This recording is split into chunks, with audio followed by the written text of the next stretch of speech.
Okay, hello, good evening. We are going to start this session about sustainable urban mobility policies. As all of us know, as global population increases, all of us are trying to live in urban areas, so we've got a problem that we have to solve encasing our mobility. To tackle this problem today, we are going to have these 6 speakers that I'm going to introduce. First of all, it's going to intervene Carlos Francisco Melo. Carlos, wait a moment, I've used the paper where you've got your personal curriculum.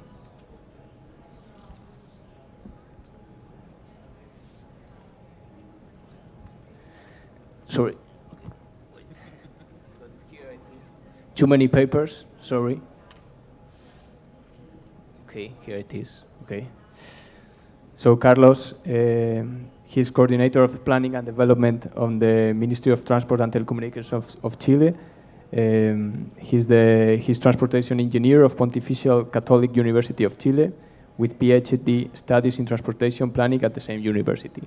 So if you want, whenever you wish, you've got 10 minutes, Carlos. You may start. Thank you, Jaime.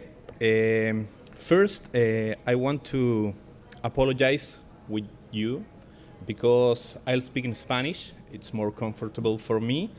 But the presentation was in English. It is in English if you need. I will start. Ok. Hoy voy a hablar sobre cómo nosotros desde Chile creemos que es necesario o los pasos que nosotros creemos debemos dar para construir políticas de movilidad urbana sustentable. Esta es la visión y las acciones que hemos tomado desde el Ministerio de Transportes para esto. Es importante quizás partir por decir que en Chile muchas de las decisiones sobre movilidad son tomadas por el gobierno central en las ciudades. Las decisiones de movilidad dependen mucho más del gobierno central que de los municipios locales. Entonces esta es la visión que nosotros tenemos desde el gobierno central y que tratamos de desarrollar a lo largo de todas las ciudades del país. Nosotros hemos tenido un cambio de enfoque importante. En los últimos 20 años, nuestra aproximación habitual era diseñar las políticas y las soluciones para los problemas de movilidad en un enfoque desde arriba hacia abajo, en un enfoque top-down. Y intentamos combinar este enfoque top-down con el uso de tecnología, particularmente los ITS, y creímos que eso nos iba a ayudar a resolver los problemas de movilidad. En algún momento pensamos, esta es la herramienta, esta es la fórmula para resolver los problemas de movilidad en nuestras ciudades. Y en ese sentido, hay un desarrollo importante en Chile. Tenemos 9 ciudades donde hay centros de control de tráfico, que son un elemento bastante importante dentro de las ciudades inteligentes. Tenemos centros de control para el transporte público también en las 3 ciudades más grandes, con toda la tecnología que tradicionalmente estos centros involucran. Tenemos sistemas free flow en las autopistas urbanas para el pago de los peajes, pero después de todo este camino recorrido nos hemos dado cuenta que esta aproximación, esta forma de ver el problema no ha sido suficiente para resolver los problemas de movilidad. Solo con la tecnología no hemos podido obtener las soluciones que esperábamos. Además, el problema que desde un país como Chile en Sudamérica tenemos que enfrentar en temas de movilidad es un problema quizás un poco distinto al que tradicionalmente se puede ver en países más desarrollados. Sabemos que hay situaciones que son quizás se pueden trasladar a cualquier país. Hoy día las ciudades son mucho más complejas y mucho más dinámicas que hace 20 o 15 años. Los ciudadanos, y esto en el caso de nuestro país es muy importante, hoy en día están mucho más empoderados y son ciudadanos mucho más educados. Por lo tanto, las exigencias que hacen son mayores también al gobierno central. Y hay una percepción de que cuando estos problemas los aborda una entidad como un gobierno central, las soluciones son lentas, llegan de a poco, no con la rapidez que la ciudad necesita. Para nosotros, en Chile, el resolver la desigualdad en transporte es el desafío principal. Y creemos que la movilidad sustentable se construye tomando como objetivo principal ese, resolver las desigualdades de transporte. ¿Y a qué me refiero cuando hablo de desigualdades en el tema de transporte? El tema de la desigualdad en Sudamérica principalmente puede ser un tema muy relevante, es un tema muy relevante en todos los puntos de vista y sobre todo en transporte. La desigualdad se puede dar a nivel del territorio. Las políticas de vivienda en muchos países de Sudamérica y en Chile en particular han llevado a que las personas más vulnerables, los ciudadanos más vulnerables, vayan acumulándose en las periferias de las ciudades, ¿ya? Y esto se ha producido en Santiago, que es la capital y la ciudad más grande de Chile, pero también se ha producido en otras ciudades, ¿ya? Y hay grandes barrios en la periferia de las ciudades donde vive la gente más vulnerable y obviamente para todos ellos la consecuencia que llega es un aumento en los tiempos de viaje, que se va agravando con la congestión. Y esa congestión en general es causada por las personas que tienen mayores ingresos. Entonces ahí hay un tema de desigualdad territorial que es muy importante tratar de resolver. Esto es algo que en muchos países ocurre, la desigualdad en el uso del espacio urbano para proveer infraestructura. La mayoría del espacio se utiliza en privilegiar las condiciones del automóvil y sabemos que eso no es lo más sustentable. El uso del espacio para el transporte público, para la caminata, es igualmente relevante, igualmente importante. También tenemos problemas de desigualdad, y esto quizás en otros países puede ser muy llamativo, pero tenemos problemas de desigualdad en el acceso y en la cobertura. En Chile todavía tenemos zonas donde no llega el transporte público, donde los niños no pueden ir al colegio porque no tienen cómo llegar al colegio de una forma eficiente y razonable, donde incluso pueden exponer en riesgo su seguridad para poder llegar al colegio. Estos son problemas que están quizás un paso más atrás de los problemas con que habitualmente en otros países se han enfrentado, pero son problemas que nosotros tenemos y que tienen que ver con la desigualdad. Y por último tenemos una desigualdad también en los estándares. Podemos ver infraestructura de gran calidad en algunas zonas de Chile y en otras, tratando de resolver el mismo problema, la calidad es muy distinta. Tenemos, por ejemplo, paradas de buses que están en pésimo estado y paradas de buses que están en muy buen estado. Y esto también es un problema de desigualdad. Entonces, la desigualdad para nosotros en los temas de movilidad es un problema transversal y es ahí donde queremos poner el foco. Entonces, la pregunta es cómo nosotros intentamos construir políticas de movilidad urbana sustentable que nos ayuden a romper esta desigualdad. A eso estamos intentando apuntar. Y para eso nos hemos dado cuenta que este enfoque top-down que teníamos hace 10 o 15 años no es suficiente y tenemos que empezar a involucrar de mayor manera al ciudadano en el diseño y en la co-creación de las soluciones de estos problemas, ¿ya? La co-creación y la participación de los ciudadanos es un hecho que mejora el impacto y la efectividad de las políticas públicas y las políticas públicas hoy en día deben ser diseñadas con todos. Nosotros en Chile tenemos ejemplos muy traumáticos de cuando las políticas públicas de movilidad se han diseñado entre 4 paredes. Eso genera problemas desastrosos en el largo plazo.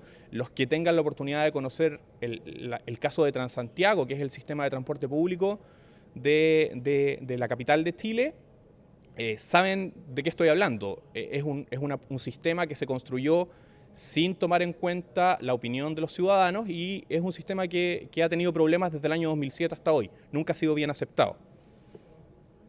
Entonces, en este marco, tratando de responder de una forma inteligente a cómo tomar este enfoque y hacer que las personas participen en la solución del problema, hemos desarrollado diferentes experiencias, que es básicamente lo que me interesa contarles hoy. La primera, que nosotros llamamos la Comisión Pro Movilidad Urbana. Es una serie de diálogos que hemos desarrollado a lo largo de todo el país con los ciudadanos para intentar recoger desde ellos las ideas que pueden resolver los problemas de movilidad. Detrás de esto hay un cambio de paradigma muy importante para nosotros funcionarios públicos, y es decir, nosotros no tenemos las soluciones no están solo en nosotros, pueden venir ideas desde los ciudadanos y necesitamos recogerlas. Entonces hemos desarrollado una metodología muy profunda de ir por todas las ciudades de Chile, recogiendo primero cuáles son los problemas que las personas sienten que tienen y cómo ellas creen que podríamos solucionarlos para, a partir de eso, ir tomando las medidas más concretas. También tenemos un programa muy exhaustivo y muy profundo de consultas a la ciudadanía a través de la web. No queremos enviar o tratar de diseñar leyes que no sean desde su concepción generadas con la ciudadanía. Entonces hoy tenemos sistemas de participación ciudadana a través de la web, donde cualquier iniciativa que nosotros queramos impulsar como gobierno, la ponemos a disposición de la ciudadanía para recoger su opinión. Y además hemos desarrollado una estrategia de ciudades inteligentes. Esta estrategia básicamente lo que intenta es desarrollar instrumentos que nos permitan desarrollar proyectos con la ciudadanía en el tema de Smart Cities. Este proceso lo hemos iniciado en 15 ciudades de Chile, las 15 capitales regionales, e incluye desde servicios de información colaborativa, planes de sensorización, el desarrollo de ecosistemas de innovación para que los ciudadanos generen soluciones para los problemas de movilidad. Y lo que buscamos con esto es lentamente irnos transformando en una referencia mundial de cómo la ciudadanía puede colaborar a desarrollar las ciudades inteligentes. Me gustaría hablarles de dos proyectos en particular en este marco de ciudades inteligentes, donde nosotros creemos que este mix entre la participación del ciudadano y la participación del gobierno se da de forma muy efectiva. Primero está el proyecto que nosotros llamamos Muévete, que lo desarrollamos en conjunto con el Banco Mundial en la ciudad de Concepción. Concepción es la segunda ciudad más grande de Chile. Y básicamente lo que aquí tratamos de desarrollar es una oportunidad para mejorar la movilidad a través de la co-creación y el desarrollo de ecosistemas de innovación abiertos, ¿ya? Aquí nosotros como gobierno ponemos a disposición la información, ponemos a disposición el material y la idea es que los ciudadanos desarrollen las soluciones. Al final lo que se forma es una cultura de innovación abierta, sobre todo en los empleados públicos, y eso es algo que para nosotros es muy novedoso. Los empleados públicos cambian su enfoque y comienzan a creer en que los ciudadanos nos pueden aportar las soluciones.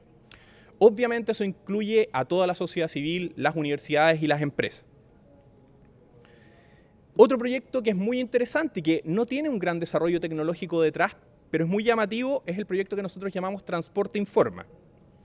El Transporte Informa básicamente es levantar información útil y que se disemine de forma colaborativa, teniendo un approach o una aproximación integrada sobre todos los modos de transporte para que sea útil para la toma de decisiones de los viajeros en movilidad. El objetivo al final de este proyecto es reducir la incerteza del estatus de los servicios de transporte y de la infraestructura. Y aquí, cuando hablo que no necesitamos gran tecnología, la idea es crear una red de colaboración, no es más que eso. Yo la primera vez que esto lo tenemos implementado en 2 ciudades de Chile, la primera vez que lo vi, que fue en una ciudad del sur de Chile que se llama Puerto Montt, yo esperaba encontrarme con algún desarrollo tecnológico detrás de esto. Y con lo que me encontré fue con una gran pizarra llena de números de teléfono, repleta de números de teléfono. Había 200 números de teléfono de líneas aéreas, números de teléfono de operadores de transporte público, números de teléfono de plazos fronterizos, de ferries, que en esa región son muy usados. Y básicamente lo que es una red. Y el Transporte Informa opera como un aglutinador de la información, sin gran tecnología, pero es efectivo. La tecnología se usa principalmente para comunicar esa información a los ciudadanos, pero detrás de la recopilación no hay gran tecnología. Esto opera, como les dije hoy, en 2 regiones de Chile y esperamos implementarlo a lo largo de todo el país. En resumen, la idea principal que quería dejarles es que en este enfoque de abajo hacia arriba que estamos intentando desarrollar, la tecnología es una herramienta necesaria dentro del contexto de Smart Cities, pero no es lo único. Lo que necesitamos es crear redes colaborativas, necesitamos crear ecosistemas donde los ciudadanos puedan participar y con esto desarrollar políticas que al final son las políticas que realmente pueden mantenerse en el tiempo y asegurar su sustentabilidad. Sin el compromiso de los ciudadanos, nosotros creemos hoy que no podemos asegurar ningún tipo de sustentabilidad de una política de movilidad en el tiempo. Muchas gracias. I'm sorry for the language. Thank you, Carlos. a really nice and interesting presentation. We're going to pass now to Stefan Atchia. Stefan Atchia is currently the transport policy specialist for the Transport and ICT department at the African Development Bank. Previously, he worked for COWI Consulting as head of department transportation in Bahrain 2008 to 2012, and was an advisor to the government of Mauritius for both the Ministry of Infrastructure and Transport and the Ministry of Finance. Stefan, whatever you want. Thank you, Jaime. Africa. I think we haven't talked a lot about Africa, but I'll try to make you discover a little bit some of the issues and challenges that we're having in urban cities in Africa, and what could be the approach that we have. Quickly, this is something which is happening currently in Africa. Sprawl, the cities are becoming bigger, and some of the people in the rural areas are quickly finding themselves part of the city. So are they waiting for the city to come to us, or are we making the cities better? The fact is, Africa is growing. It's a lot of people call it the frontier continent. We have a very steady growth, a lot to do with mining. But if you put it in perspective, Africa is still starting from a very much lower point. Our friend from Chile is already a upper middle income country. Most of the African countries are between low income to middle income, mainly in the low income bracket, and some of them actually are fragile states. So if you make a benchmark with BRICS, Brazil, Russia, India, China, and South Africa, when it comes to power, most of Africa is behind the curve, 2.5 times. Road density, 5 times behind the curve. Rail density, 2.5 times behind the curve. So there's a lot to catch up, what we call generally with the development partners, the World Bank, the African Development Bank, and other partners, what we call the infrastructure gap. If you quickly look at the outlook of Africa, what's been happening, there's been a shift of industrial facilities that were first in the developing countries, went towards Asia and China, and now come from Asia and China, going back to China, to Africa. This trend will continue, and this is to map out. And I think some of you may or may not know the continent. This is where things are happening. They will happen on the mining section. They will happen on light industrial, and they will happen. This is where the jobs are going to be situated around in Africa. And of course, where the jobs are, this is where the people will be. So quickly, this is where you will find the growth, the main growth areas, big city areas in Africa. A lot of cities are going to have more than 10 million inhabitants by 2050. The projection is by somewhere around 2030, we will have a continent with 50-50, 50% in urban, 50% in rural. This hasn't happened ever. And so Africa is becoming more urbanized. So what does that actually mean? The African Development Bank, along with other development partners, the World Bank, DFID, l'Agence Française de Développement, the European Union Commission, we are part of something called the African Transport Policy Program, the SSATP. And we've been putting together some of the thinking of what should be the next policy focus on urban mobility and accessibility. 3 main dimensions: governance, systems, and impacts. Some of the issues that we need to cover are organization. Again, we are starting from a much lower point, so it's more like a B.A.B.A., almost the 101 management of urban mobility, starting from organization and control of the urban transport systems, human resource, which is a major issue on the continent, finance. Our friends here coming from countries where you're at $40,000 GDP head, and middle income will be around 15,000 GDP head. Some of our countries are at $1,000 GDP head, so some of them lower than that. But to solve transport problems, you still need the same kind of solution. So you need to be about 20 times smarter because you need to do a lot more with a lot less. So finance is an issue, and the African Bank is there to push. We've been lending, for example, last year about $1 billion in transportation alone, but that's a drop in the bucket. Land use planning and control is another issue of governance. In the systems, public space, dedicated to mobility, transport services, infrastructure, and of course the side effects.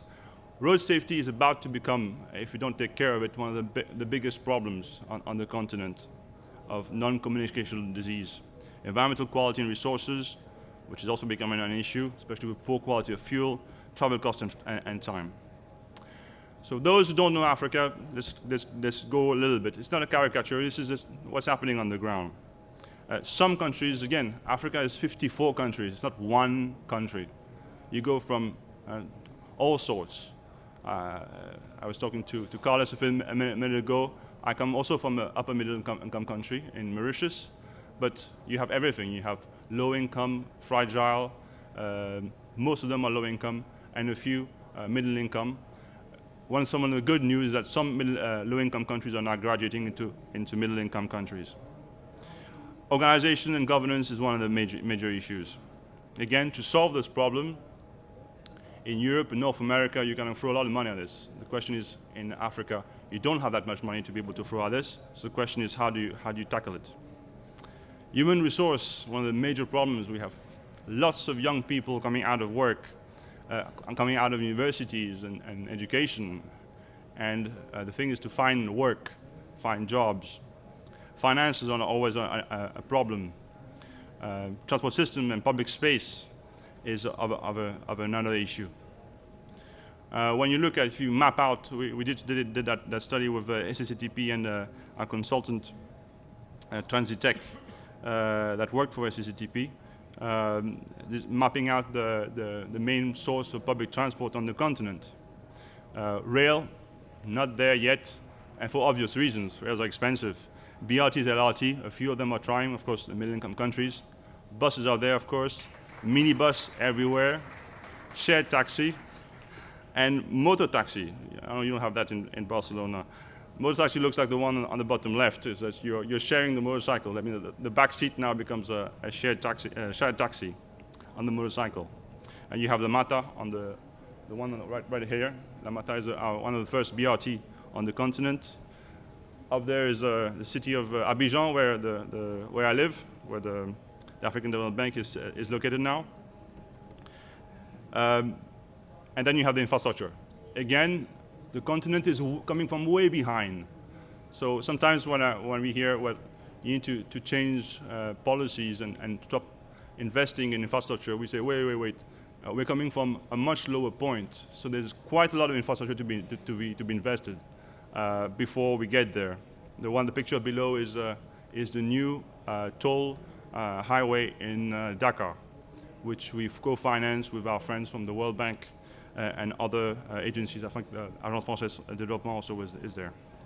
And it's interesting, this is one of the first concessions, toll road, which will push further as we go on. Negative impact, a lot of negative impacts, especially with air quality. Africa is becoming a dump for second-hand cars. A lot of second-hand cars from you gentlemen and ladies are sold as second-hand cars in West Africa because they drive on the left. And from Japan, they're sold mainly in East Africa. So some of those cars are, let's say, not so good, and they're running on poor fuel, so the air quality is an issue. So one of what we studied is one of the issues, the relation between governance and performance.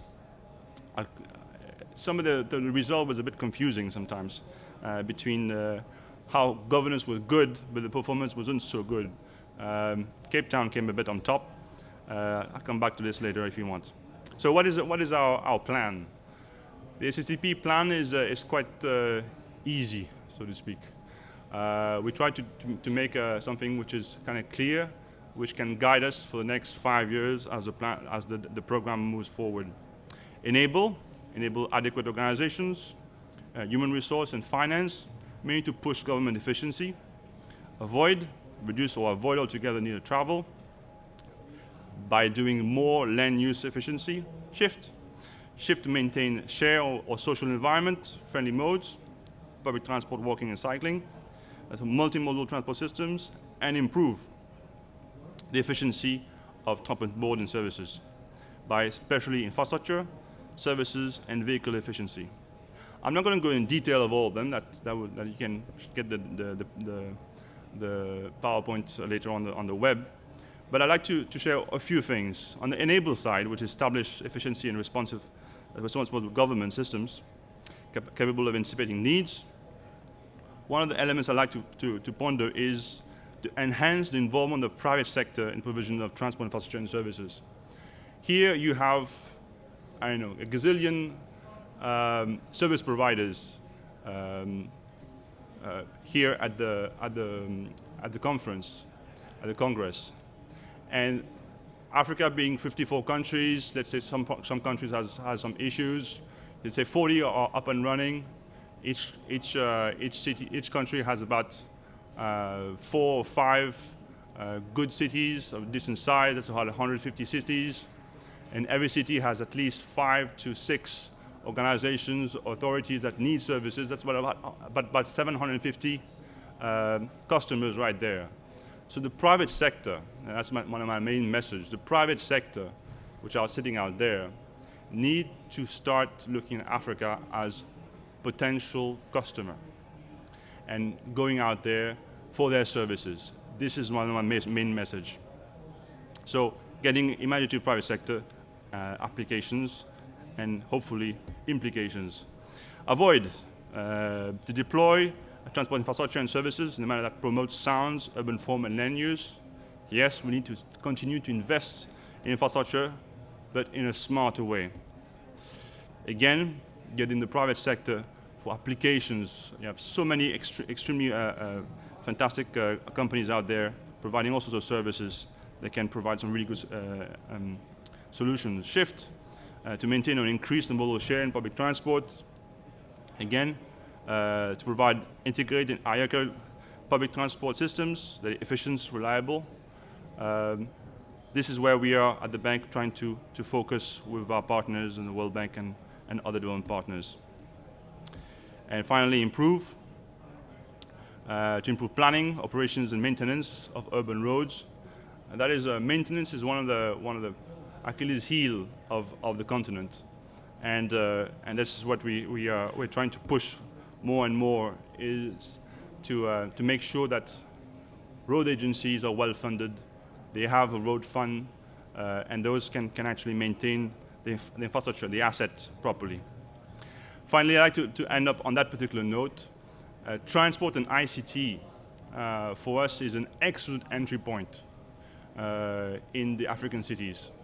And for a lot of the service providers sitting out there, this could be the right occasion through the transport and ICT via the World Bank or ourselves, the African Development Bank or other development partners, to attack urban development and hopefully bring some more smart solution. It's also an occasion to do some leapfrog into African cities. My time is up. Thank you very much. Thank you, Stefan. Really interesting presentation. Next of our speakers is going to be Markus Becker. Markus is advisor at the Environment, Traffic and Transport and Electric Mobility Division at German Ministry for the Environment. His master in Geography, Transport Science and Urban Planning. He was Research Associate for Energy and Transport Policies at the think tank Politik for Morgen EV. So Markus, you may start when you want. The pointer, so you get a laser pointer too? No, because this is not using. This one? That's going to be fine, yeah. Ok, muchas gracias por la introducción, Jaime. Lo siento, mi español no está muy bien y entonces tengo que hacer mi presentación en inglés. So Jaime already told that my background is the one from the Environmental Ministry, which is in charge of climate and environmental protection, and I wish to give some basics on the background of climate protection and transportation, and then would like to switch on some topic which has given more attention in the last couple of years in Germany, which is car sharing. So just a few words. You see the need for global emission reduction of at least 50%. 50% reduction means that we reach the 2-degree target by a chance of 66%. So that's the lower limit that we need to achieve. There is the burden sharing, which means that the industrialized countries have to reduce their emissions by at least 80%. And that's one main basic principle that we apply in Germany, is that if the EU or Germany wants to reduce its emissions by 80%, then there can be no huge burden sharing between the emitting sectors, because we have agriculture where there's some emissions hardly to be reduced. Then we have certain industrial processes where you can actually hardly reduce the emission. That means energy sector and transportation and building need to follow a similar mitigation path, which is minus 80% at least. So that's my main point here, and that's why, from the environmental point of view, also the EU white paper, which sets an indicative goal of minus 60% emission reduction in transport, is not sufficient. This is a figure from the EU. You see the overall emission figures and then the transport sector, which kind of stands out because it has inclining emissions, and that's not because efficiency in transportation has not made improvements. It's mainly because these efficiency gains were outweighed by rising transport volumes. And now I wish to come back to a point that Stefan had already made, which is the avoid, shift and improve approach. Because if you take a look at the total emissions of transportation, then actually it's a product of the transport demand by the energy intensity and the CO2 intensity. So what you can do is you can reduce the passenger kilometers, you can use the amount of energy that you need to sort of fulfill these passenger kilometers, and you can also reduce the amount of CO2 which is involved with the use of the amount of energy, so the joule. So also from a climate perspective, this avoid, shift and improve approach does make very much sense. So of course I work for a federal ministry, that's why I have to say, and also it's my deep and profound conviction that a consistent national and even supranational framework is basic for sustainable cities. And you can see some instruments here that we apply in Europe and Germany, and probably the CO2 regulation for vehicles, which sets standards for new vehicles, is the most powerful over the last 10 years. But this is a smart city conference, so I would not like to talk about too much on the national framework, but rather say that also when you have a national framework, we can make the observation that there's strong niches and strong space and much space for local communities, for municipalities to actually make the difference. And what you can see here in the picture, it's taken from Copenhagen, is quite different from the one that's shown here on the bottom line, which is from Beijing. So what you can learn here is that in particular in Europe, the Scandinavian cities and the Nordic countries like Copenhagen and Oslo, Stockholm, Helsinki, they have made huge progress and expansion of public transportation, but even more in the promotion of non-motorized transport. So they make way for biking, cycling and pedestrians. And just to give you a figure from Germany too, this is just a couple of measures that we have. This is the push and pull measures. This is in the bottom line of the chart here, the modal split in the German city of Freiburg. It's only the local traffic, but still you can see that while overall of Germany we have a proportion of 80% car driving and only 20% other modes, in the city of Freiburg we only have roughly 1/3 car driving, and the rest is public transportation and non-motorized transportation. So there's really a huge opportunity for cities to make a difference. I guess this is a point that has already been made clear somewhat with the example of Chile. you see the correlation between urban density and fuel consumption in transportation. And on the upper right, you have the one extreme, which is North American cities like Houston, where you have a problem when you don't have a car because you cannot actually not make any transportation without car. And on the left bottom line, you have the European city model, which is dense and diverse. And diverse in this case means that you have a mixture of functions such as recreation, labor, and housing just in one neighborhood together. So these were kind of the basic principles, and now I would like to shed light on the phenomenon of car sharing, which has sort of mushroomed up in Germany in the last couple of years. Sharing cars is assumed to have initiated in Switzerland in the early 1940s, so when the number of cars was actually quite low and people had no possibility to just sharing cars. But it has remained a niche also in Germany, not so much in Switzerland, but in most parts of the world, as far as I know. But with communication technologies such as smartphones rapidly expanding, also the car sharing has expanded. And here you can see some trademark logos of the enterprises that are now on the German market quite active. And a few of them are also connected to the big car manufacturers, such as Daimler, BMW, but also Peugeot, Citroën, so PSA.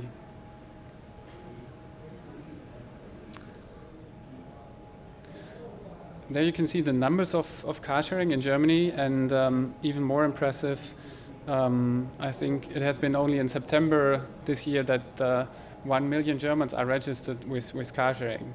There's still a few people when you consider that Germany, on German roads there you find 40 million cars, but the numbers have expanded rapidly, and that's mostly because of the so-called free-floating car-sharing schemes that have been introduced in the last 3 years. And free-floating means you just pick up a car anywhere in the city, in sometimes a restricted area or limited area, and you can drop off the car anywhere in the city as well. So it's sort of one-way car-sharing. You just use your smartphone, reserve a car, and drive wherever you want. And here you see some recent figures for Berlin. So the bookings have tripled within the last year. And you see a concentration in the denser inner city areas. That's, on the one hand, that's because that's where the most of the car sharing schemes operate. But on the other hand, that's also where most households don't actually own a car. And from an environmental perspective, so how would you assess car sharing?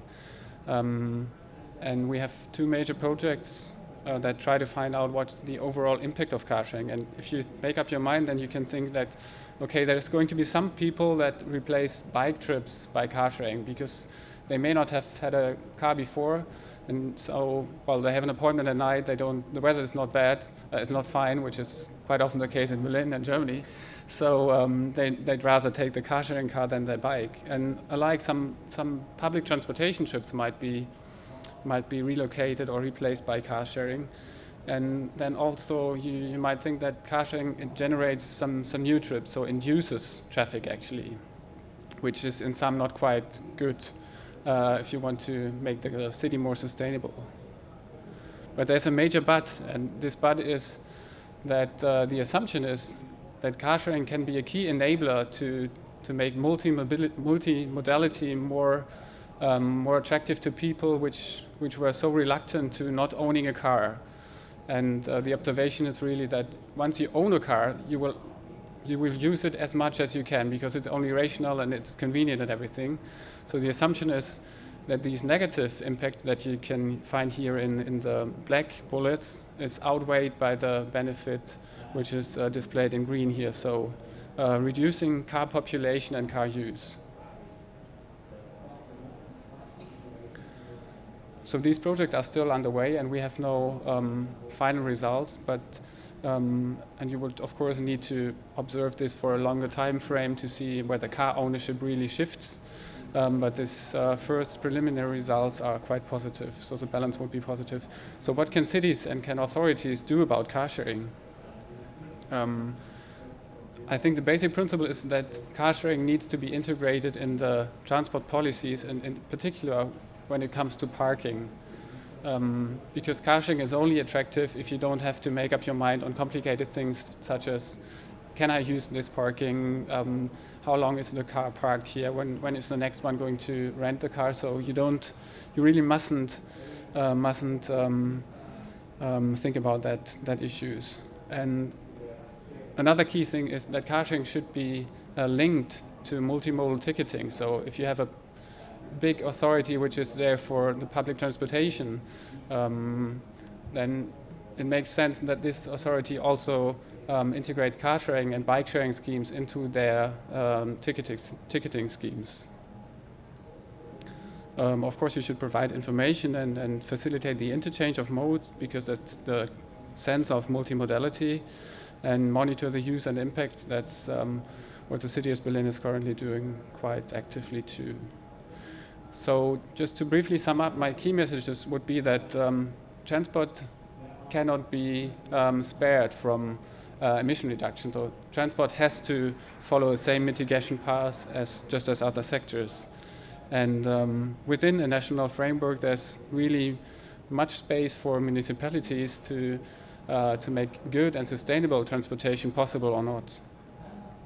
So if you take a look at the Scandinavian cities, you see that pedestrians can be made first class and not second or third class, just as in many cities across the world. And you have to make way for fast and convenient public transport. And we have a speaker from UITP, which will elaborate on that later, I guess.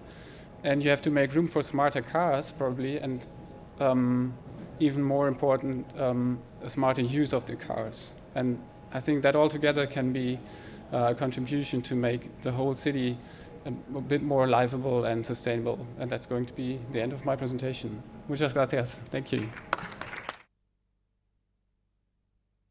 Thank you, Markus, for your interesting presentation with this topic about the car sharing. So next, we are going to have Simone Bossetti. He's moderator of the Integrated Planning Thematic Group, Civitas Initiative, partner of TRT. With more than 15 years of experience in transport planning, Simone has collaborated in the drafting of transport and mobility plans at international, national, and local level. Since 2008, he has been involved in the UF-funded Civitas Initiative for Sustainable Urban Mobility in European Cities, formerly with the Civitas Pointer Project, and now with the Civitas Wiki Project, which is supporting the EC in the coordination of the current edition of the Civitas Initiative. Simone, when you want, please. Okay, thank you, Jaime. Good afternoon to everybody.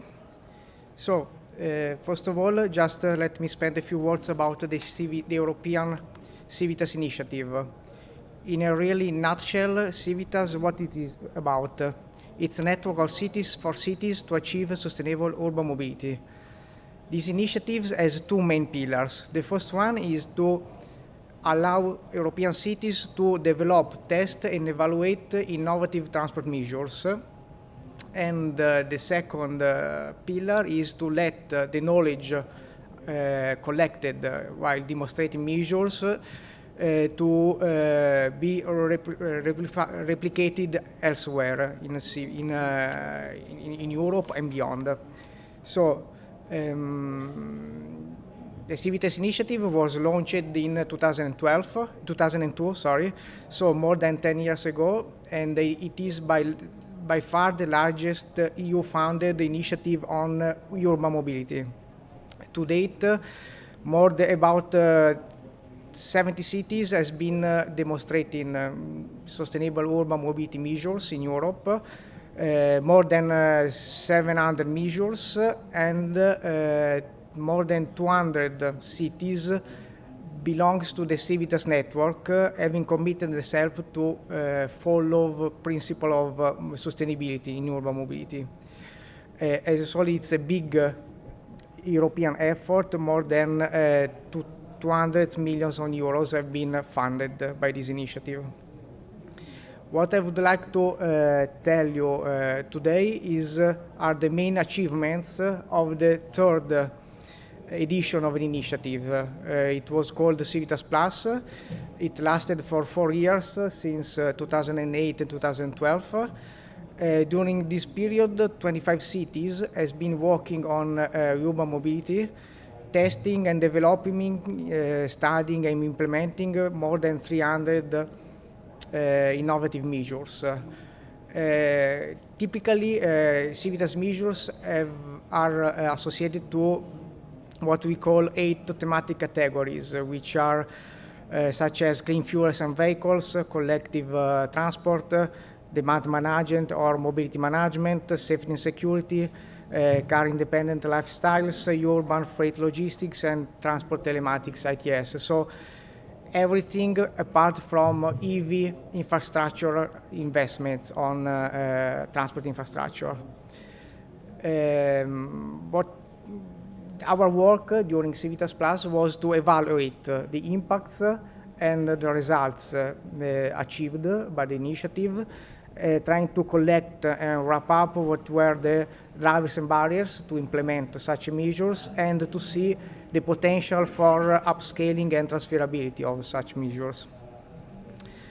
First of all, what is the problem statement? We have been discussing this, the speakers before me. Well, there is a problem of impacts of the transport sector because it is still mainly based on the use of private cars. And the role of private cars has been increasing in Europe, mostly because of new member states where the modal speed has been increased in terms of use of cars. And of course, all the adverse impacts we have been discussing before, so impacts on the environment, on safety, on oil dependence. But there is also some challenges to be coped with related to the increasing variety of travel partners. I mean, there has been a change of mobility behavior. Just think about the job market. There are some demographic aspects related to aging of the society. There are gender issues, the household composition, migration flows. And the spatial structure has been changing in the last years, both in the direction of urban sprawl. This goes something adverse in terms of sustainability, but also on urbanization, so densification of cities. And last but not least, there has been some changes in values and lifestyles, particularly among the younger generation. Now is maybe more important to own a smartphone and to be connected with social media than owning a car. So there are drivers and barriers, but for sure mobility has reached a higher level of complexity. So what is the answer to those issues and those challenges? What is the best solution? Of course, the problem is complex, so there is no a simple solution and one winning solution. What we can say is that there are some fields of policy action that can be followed by the local authorities and beyond. I will go very quickly about those six pillars. First of all, cycling and walking, which is strange enough, but is the real alternative to cars. It's zero emission and low cost, and it's quite cost effective. Of course, cycling and walking is not enough, so you have to think about multimodality and to have a strategy, not to just make isolate actions. Second is public transport, of course. This is again an alternative to road and car transport, but in this case there is a higher level of resources needed, and therefore also a higher level of commitment, especially from the decision makers. Clean fuels and clean vehicles. This is related to fuels, to technologies, but also to the way of driving. So you can drive by consuming less fuel. And it's also a matter of considering retrofitting, so to include up-to-date technologies into existing fleets, so to, at least in the short term, save money but improve the impacts on the environment. ICT and transport telematics, where we are in an expo related to the smart cities, so those are core for managing urban mobility. Now there is a full set of tools available. The recommendation here is not necessarily go reinvent the wheel each time. The tools are already existing. It's just a matter to adapt the existing tools to your own local specific case. Alternative car use, car sharing, carpooling. We have been discussing about this, about car sharing. It's a matter of, this is something related to the so-called sharing economy. So share your vehicle or sharing the rides. And this is something that has has some margin of improvement, allow a margin of improvement in urban mobility. And finally, city logistics, so the transport of freight within cities.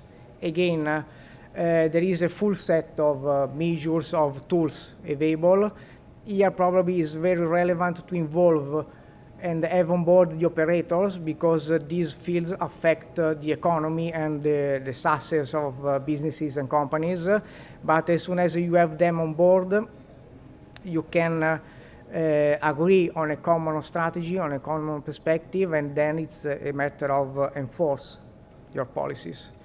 So those were just the main fields of sustainability measures. Of course, it is not just a matter to make separate measures. It's more a matter to have an holistic approach, so to select packages of measures, to have a plan. And here comes the concept of sustainable urban mobility plans. This is a concept quite recent, which has been endorsed by the European Commission quite strongly. And it's a tool, an approach that allows you, the local authorities, to identify, select, and assess the best mix of push and pull measures. But planning for mobility is not enough. You have to have an integrated planning approach. So planning mobility together and with synergies with land use, energy, and transport. And here again, it's the concept of smart city. Of course, at least in the long term, if you plan land use, it can help you to go for more sustainable transport modes. It is not just a matter of to understand what to do, but it is a matter of to see how to do it. So we have analyzed which are the main drivers and success factors to implement actions for sustainability in mobility. 4 fields were identified. The first one is the local context, so the local authorities, where the political side plays a major role. You have to have a vision and to be committed and consistent towards that vision that you want to achieve, but being flexible in the meantime. You have to consider target groups. Here it's related to the involvement of stakeholders, the citizens, operators, and this is something that was addressed by our colleague from Chile before. So to involve the citizens and the stakeholders since the very beginning at this decision-making process and till the end through communication. Team working, because addressing mobility is a complex matter, as I said.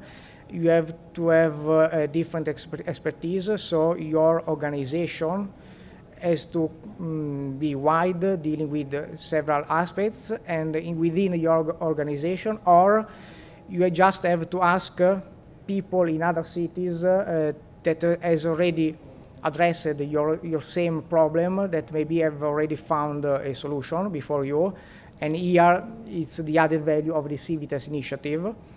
And the tools and methodologies that are related to planning, so to sustainable urban mobility plans, of evaluation and communication. My last message is that, but again, this was mentioned before, planning mobility in cities is not related just to infrastructures or technologies. You have to have people in mind because this is something related to human behavior. So it's more a matter of cultural innovation to have people on board and to have them participate to the planning process. And last but not least, there is a role of decision makers, of the political side of the story. Okay, that was my short presentation. Of course, if you want to learn more, you can have a look to this publication we made within the Civitas initiative. There are some hard copies here, or it can be downloaded from the Civitas website. And that's all. Thank you. Thank you, Simon, for your interesting presentation. Next of the speakers is going to be Axel Volkeri.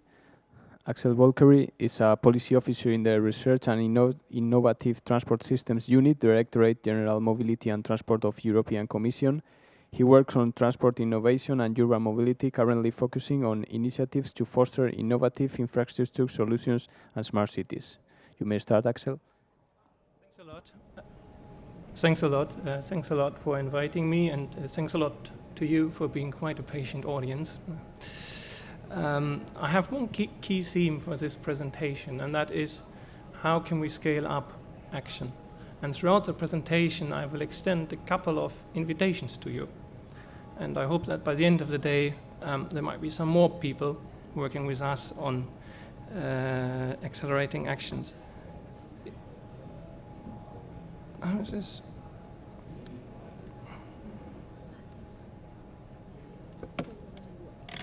Okay. Now, if you walk across this conference and the nice things that are presented out there, it is very clear that we are somewhere in a transition, and that transition will somewhere end up in a cooperative, interconnected, data-rich innovation ecosystem, which is driven by personalized end-user needs. And that is what mobility in cities might look like. And I think we are all just starting to understand what digitalization as one key megatrend, digitalization and automation, and alternative fuels as the other megatrend will really bring to our cities in terms of mobility. But if you look at the situation today, it is very clear that we have nice things everywhere, but we have nowhere near enough. So the real question is, if you look at the ambitious targets that we have set with the white paper, and I hear the criticism, but I think 60% for 2050 is still ambitious, particularly if you consider sub-targets like, will we be able to manage near CO2-free city logistics by 2030? Will we manage to phase out conventional fuel cars from city centers? Because these are some of the actions in here. Will we be able to do that? We don't know, but we've put a number of levers in place to help that transition, both on the regulatory side, which you can see on the left-hand side, linked to the white paper on transport, the Sustainable Urban Mobility Planning, and the Clean Power for Transport Directive. And today I will mainly focus on what we have on the right side, what we are trying to fund in terms of making that transition towards smart, green, and an integrated transport system. I think I would not say a lot here. It has been very well described by my previous speakers. Just one thing. If you walk across the conference here, you see some nice cities with really ambitious strategies. Copenhagen out there in the Danish pavilion, carbon neutrality by 2025. So will we have more of these cities doing that? Because that is the cornerstone of a sustainable urban mobility plan. You need to have an ambitious, long-term vision on where you want to be in order also to engage with your citizens. It's much nicer to discuss with a citizen about, I want to be the front-runner city for carbon neutrality than to have it as sort of a package of technical implementation things. So, long-term planning, long-term governance, long-term finance. These are the three cornerstones of sustainable urban mobility planning.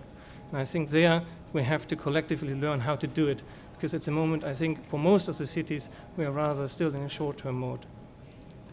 Clean power for transport is the sort of chicken and egg strategy we also have. If we want to roll out alternative fuels in our cities, you need to have vehicles which are run by alternative fuels, but you also need to have the infrastructure to do that. And luckily we have this directive into place since the end of October, and we really hope that it will deliver a push for cleaner urban mobility solutions.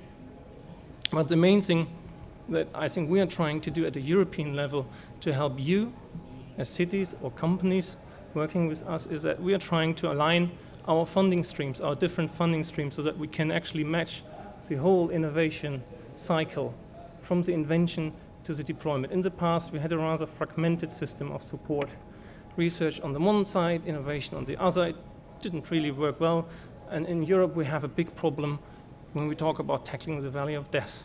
We have a lot of nice ideas. We have a lot of nice pilots. We have a lot of nice, technologies, and quite a few of them never make it into the market. Because somewhere in the middle, when you go from small to large-scale demonstration, there's a funding gap. So this is what we're trying to address, also from an urban mobility perspective, with the different instruments that we have. So Horizon 2020 is now a research and innovation program covering all the steps towards large-scale demonstration. And our Connecting Europe facility, through which we fund our trans-European transport networks, will go quite down the ladder in terms of innovation to also pick up innovation so that we really have that match. Now, first invitation. Horizon 2020, 6.3 billion for transport R&D. We do not only have urban mobility under the Civitas label with 6.5 million euro in 2015, and I will talk about that in a minute.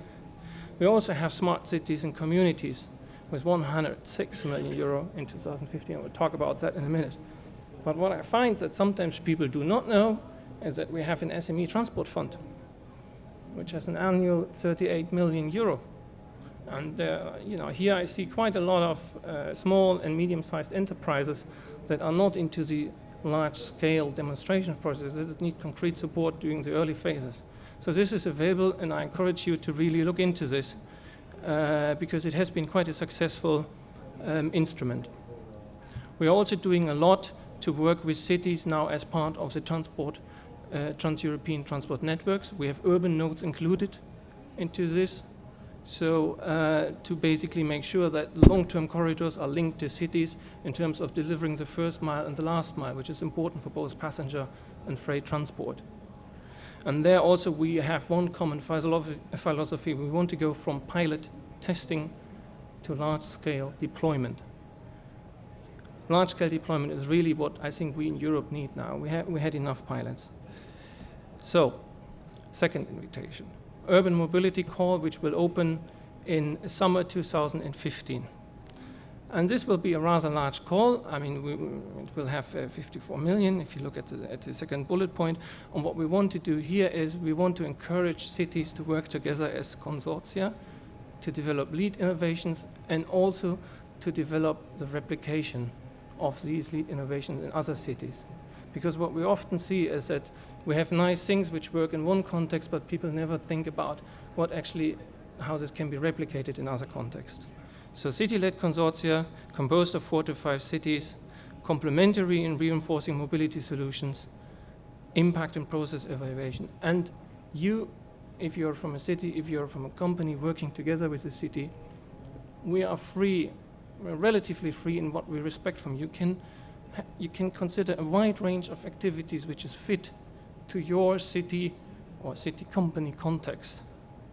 Yeah, we include take-up, research, support, local. What we want is that people come together and create a mass within a city so that this can then sustain into something larger afterwards with different business and models. Same for the smart cities, which some of you might be familiar with. This is a rather large call on our energy challenge.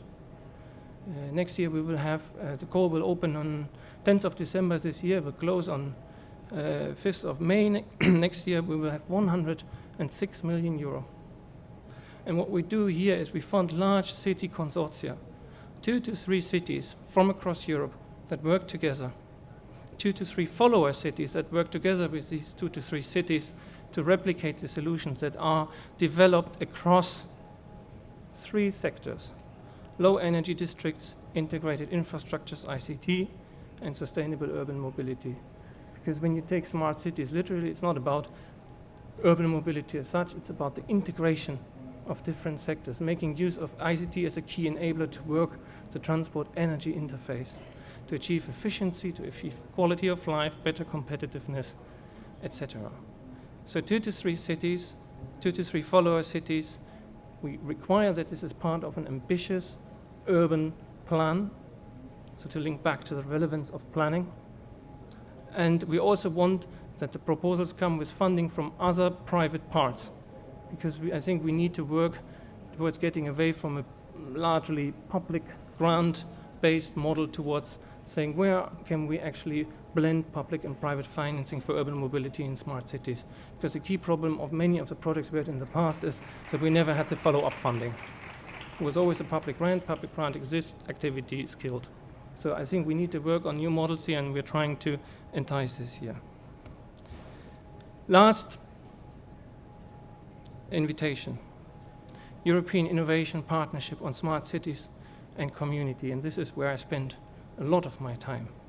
And there are quite a few people in this venue who are already engaged with this partnership, but to those of you who don't know this partnership, it's basically a new initiative that the Commission started 2-3 years ago, which brings together stakeholders from cities, from communities, from companies, from research organizations, from interest organizations. And what we asked is basically to commit voluntarily with activities that you are already doing or that you're planning to do. So this is not a funding instrument. This is an instrument to bring at a European level different stakeholders together to learn from each other and advance with common projects. And we see here again the focus on the intersections between energy, transport and ICT. We are looking really to support rollout of mature technology at large scale. So this is not about research. This is about bringing mature innovation at large scale into the market, and hopefully by, for example, aggregating some of the product to reduce some of the market and financing uncertainties. So key role for industry, cities, key role for new business models. What are we doing here? We have a strategic plan, we have an operational plan that gives you sort of incentives. And then last summer, we invited for a invitation for commitments, which is basically a very voluntary approach. We say, as I said, come forward with what you're already doing, what you plan to do, where you look for partners.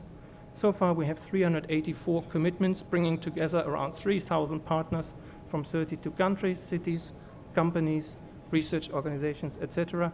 And they are working together in 6 action clusters. And we just started these action clusters on the 9th of October in Brussels. And they will regularly meet 2 or 3 times a year to really exchange views, information, come forward with joint projects and planning. And it's very easy to join these action clusters. You find information on our website, and it's a very good process. It gives you a lot of interesting insights. So if you are not part of this, if you have not heard about this, I'm very happy to sort of provide further information on this, and I strongly invite you to consider collaboration with quite a lot of interesting stakeholders at a European level on this issue of urban mobility in smart cities. And with that, I thank you for your attention. Thank you, Axel, for your presentation of the works that are being done by the European Commission. So now the next speaker is going to be Jérôme Pourbet. Jérôme is head of policy at the International Association of Public Transport. Recently, he developed a toolbox on public transport funding and scenarios for urban transport by 2025.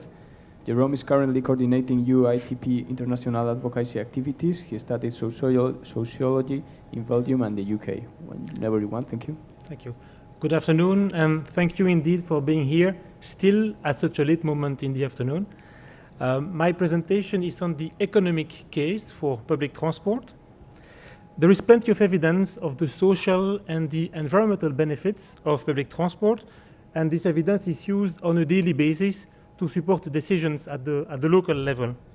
But the public transport also plays an important role in making cities more competitive. And that aspect is often overlooked. Okay. So a number of studies in urban economics have identified factors of city competitiveness.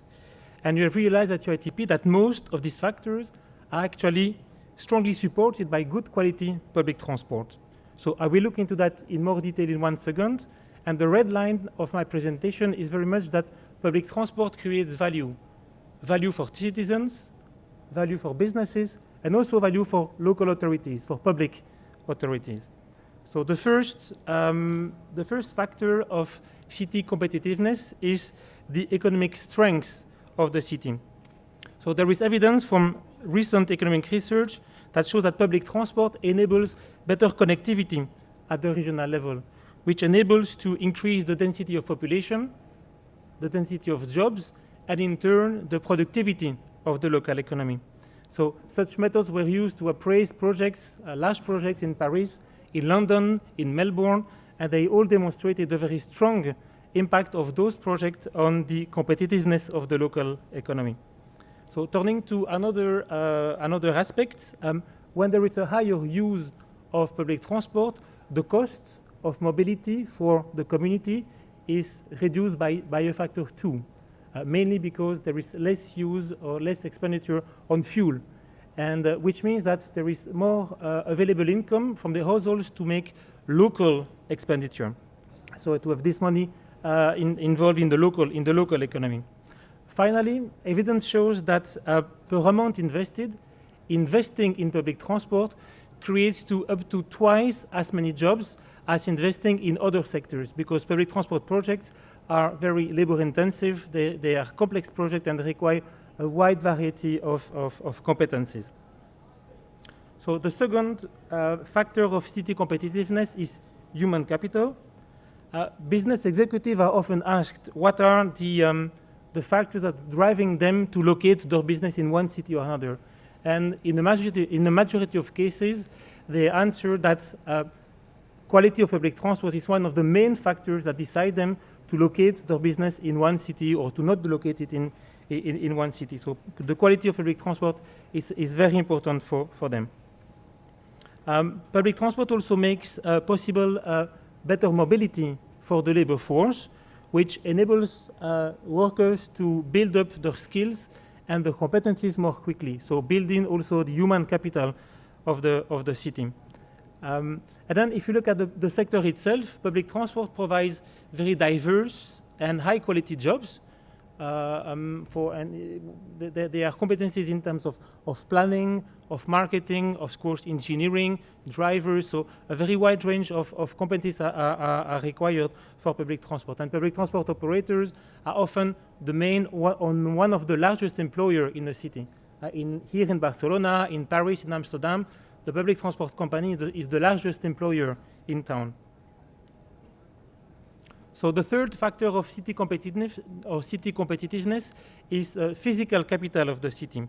And we see that public transport development supports urban regeneration, urban renewal.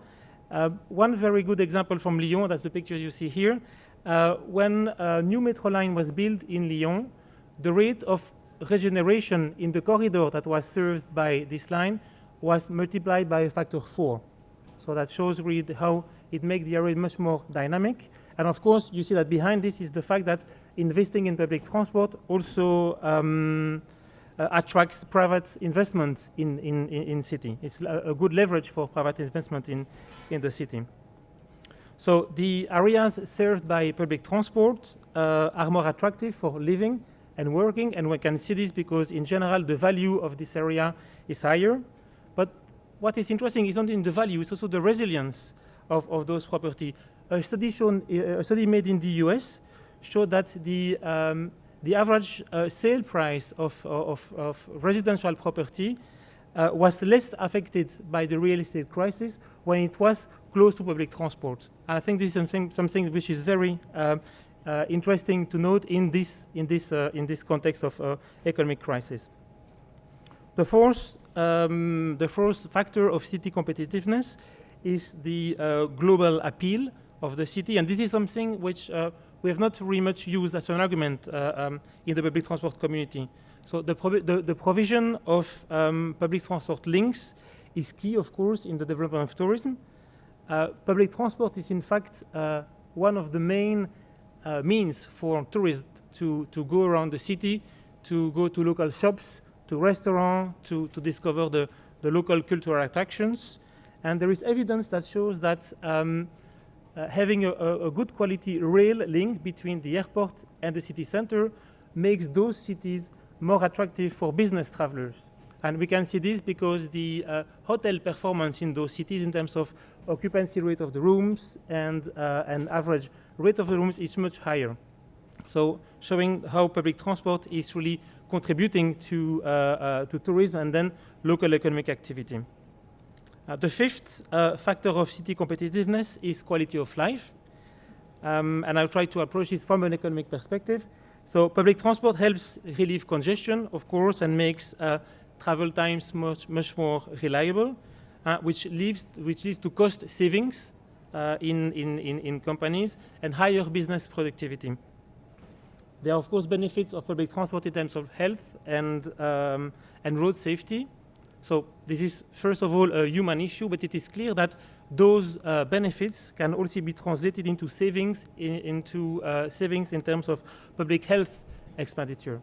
So you see that public transport is really having an impact on different areas of budget outside transport. So what can we conclude from those different elements?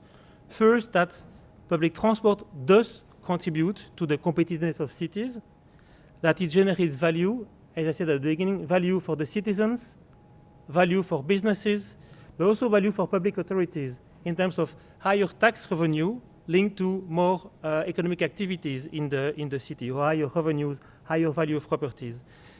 Typically, investment in public transport generates value that in fact exceed the initial investment to up to 3 to 4 times. I think the message we would like to get across here by showing the link between public transport and really the economic fabric of the city is that the benefits of public transport are optimized when it is integrated into economic development strategies, urban development policies, housing policies, tourism and culture policy, and of course other aspects of transport policy. I think what is clear as well is that part of the value that is created by public transport can be captured by the local authorities for the funding of their infrastructures and their services. And so really, I think the conclusion is that in terms of urban policy, local government must be empowered to develop such integrated urban strategies that can make public transport and the city more successful. So I will leave it here. Thank you for your attention. Thank you, Jerome, for your presentation. Although we've run out of time, I don't know if there's any question from the audience. Yes? Yes, please. Thank you. Hi. Yeah. What I want to ask about all the speakers about the sharing economy, because actually you talk very well about integrated system, so to move with different system from tram, metro, and private and public transport. But what about systems that are based on the sharing economy? I'm referring to carpooling or ride-sharing system that in this moment they are having a huge gradient and growth. And like, for example, you see Uber, but actually Uber is not a proper ride-sharing, it's actually taxi service. I didn't like, no, okay, we are ride-sharing, but you know. And I think that when we are talking about cities and especially government of cities, you have to think about how to improve the sharing economy between people, because actually I think, on my opinion, that our crisis will never end unless we don't change our conception and our habit of mobility and our way of thinking how to move from point A to point B. Thank you. Okay, thank you. I don't know, maybe Carlos or Markus? I think you made a good point, and I think the sharing economy doesn't is not very well represented by just car sharing or ride sharing, just as Uber. I think the question is whether ICT technologies can make the transaction costs for these kind of services as low as they are for some incumbent modes of transportation. So for instance, if you want to go to the city center, to the cinema from your place, then you might have an app which tells you, okay, there's going to be, I can share a ride with someone, and that's what I'm going to do, but it still can be the case that it's easier and more convenient to just walk to the metro stop and take the metro, and then maybe take a bike which is the bike rental scheme just at where the metro stops. So I think it really very much depends on how much transaction costs can be lowered by ICT. And there's many who envision that. I think there's strong incumbents who are kind of against this development, and I think it may be too early, at least to my mind, to say and further assess. Any other opinion? No? Okay. Any other question from the audience? Okay, so just to wrap up, I think we have put some light onto this complex problem. We know we have the tools, maybe the car sharing, new technologies, improving the public transport network, a clear regulatory framework. We have the funds, maybe the European Commission can help us, also the African Bank. So now we just have to work to include the citizens in the way we make the policies. I think it was a good example from Chile, the way we are tackling this problem. So I think we have the money, we have the ideas. We just have to work to deploy these urban sustainable policies. Thank you.